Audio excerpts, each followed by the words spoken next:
So the question basically out of all that doom and gloom, right, is are we really facing a water crisis? Do we have a shortage? Well, the answer is no. We have enough water. We have excess water. The problem is we have too many people in places with too little water. And we have other places with all this water and not very many people. Does anybody know where the largest aquifer on the planet is located? Freshwater aquifer. Largest supply of fresh water. It's underneath the U.S. It's called the Oliga Aquifer. That's where they pump irrigation for the Midwest. You know how many years we can continue to pump that before it'll go dry? 600 more years. So in 600 years, the largest aquifer on the planet will be dry at the rates that we do today. That's weird, right? And nobody's making any, just keep pumping, right? Hope it gets better. What's that mean? It takes time to recharge the aquifer. So they're pumping water faster than the recharge. So the water soaking in is soaking in slower than what we are pumping out. India, northwest India also has a problem. They're doing that, they pump the water so fast, because that's the grain belt, that they have salted, right, 100 miles of the coast. So what that meant, they pumped the water out and the salt water from the ocean came under. And then now when you drill, you get salt water. So they're actually having to truck tankerfuls of water so the people can have drinking water. 100 million people are estimated to live in that area. Okay? Where they basically can't drill a well, they hit salt water. So that's basically what our problem is. So the UN-sponsored Third World Water Forum, okay, basically when they described it, a water crisis could threaten in the future by 2025, 1 in 3 people in the world will basically have to think about where they get their water from and make decisions on, and that's where the commodity price is, where we can go and purchase water at the same price as fuel. So then we make decisions. Which one should I buy, energy or water? I need water, right? And then energy comes second. So this is questions that's going to face us in the future. So currently about 1.5 billion people, or 1 in 5 people worldwide, lack adequate and safe water to meet their daily needs. Most of the world's population must walk at least 3 hours. So these people we're talking about can walk in one day. Up to 3 hours of their day is spent just to get water. Has anybody seen the thing called the hippo? They call it a water hippo. So there's an organization, I'm a member, but it's called Engineers Without Borders. Anybody heard of Doctors Without Borders? So Engineers Without Borders, people that are working in NGOs go to places and they say, man, this is a real problem. What's happening? So you see they're carrying the water. Sometimes you see them on their head, right? So what they did is they took the 55-gallon water drum, they put 2 bearings on it, they put a little thing, and now it rolls, right? So you fill it up with 200 liters, and literally a 5-year-old kid can pull the barrel. So it's a little simple, very, very simple. So they can make one of those for about $10, right?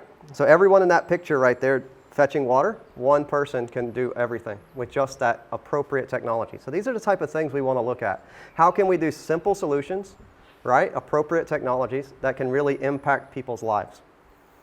So water consumption, let's break it down. Where do we actually use it? So humans are already appropriating more than half of the accessible water source through runoff. And this may increase to 70% by 2025. So what happens is it does rain, and we're already shedding that water to use for irrigation. So we're not letting the water go back into the soil to recharge our aquifers, right? So not only are we taking it at the surface, we're also pumping, and we have a decrease in total storage. So the 3 largest water users in the world are municipal, which is governmental and residential. So our living is 8%. Industry, creating all of our products, whether it's an iPhone or whatever car, it uses 23%, but agriculture uses 69% of all the water consumed in the world. So in permaculture, focusing on agriculture, it would be very important, or we can have a great opportunity to change something. How much water do we use in our agriculture to produce our foods? And how do we capture that water? Are we pumping the water from the aquifer, or are we capturing the water in a rainfall cycle? So rain-fed agriculture versus what this instance is pumping. They're pumping that. They didn't capture that water. They're using wells and energy, right? And this is the major thing that shifts. So when we try to look at perennialized agriculture, most of the time permaculturalists are describing rain-fed agriculture, right, with perennialized trees over monocultures, typically with annual plants, right? Guys, annual diets use that water, okay? Also, the meat industry uses quite a lot of water also. So in that industry, we have mainstream ways of storing water. This is what our governments do. They build big tanks, they make reservoirs, and this is a great way to store water, but maybe not practical for us on a permaculture level, right? So that's what we might see in the mainstream, but we're going to start to look at more what we call permaculture water solutions. A lot of times, though, our erosionary events are caused by agriculture. This excessive runoff. So when we put a road, right? Do you grasp that a road is a water harvester? So when you do your water systems on your plan, how am I going to get water? When water falls on the road is packed. It's hard, right? So it must shed to somewhere. It goes to the ditch. And where does the ditch go? So these are aspects that here on our property, the roads capture water. So if you watch when it rains, you'll see the water running down. Where does the water go? So my road captures water, the little slight ditches bring it to the pond. Now that it's captured in the pond, I have access to bring it to my garden, right? So simple solutions. And we want to try to limit erosion. We also want to try to limit flooding. Remember the slow it down process? So with our swaling, we can slow the water down. So we slow down overland water flow. So anytime that we see water flowing over land, it's an opportunity as a permaculturalist to slow it down with a speed bump.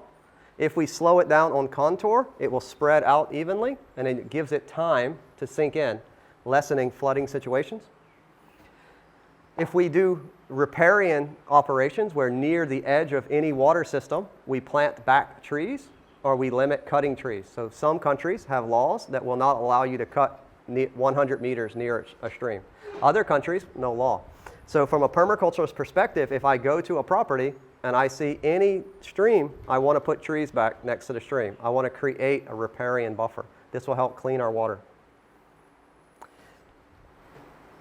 What happens in these situations when we don't have a riparian buffer and we allow the toxicity of chemical agriculture to run into, so lots of places we have monoculture farming up to the edge of the stream. There's no buffer.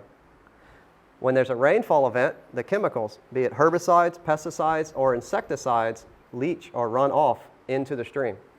That nutrient loading can create things like this. So this is a super algae or toxic algae in the Klamath River.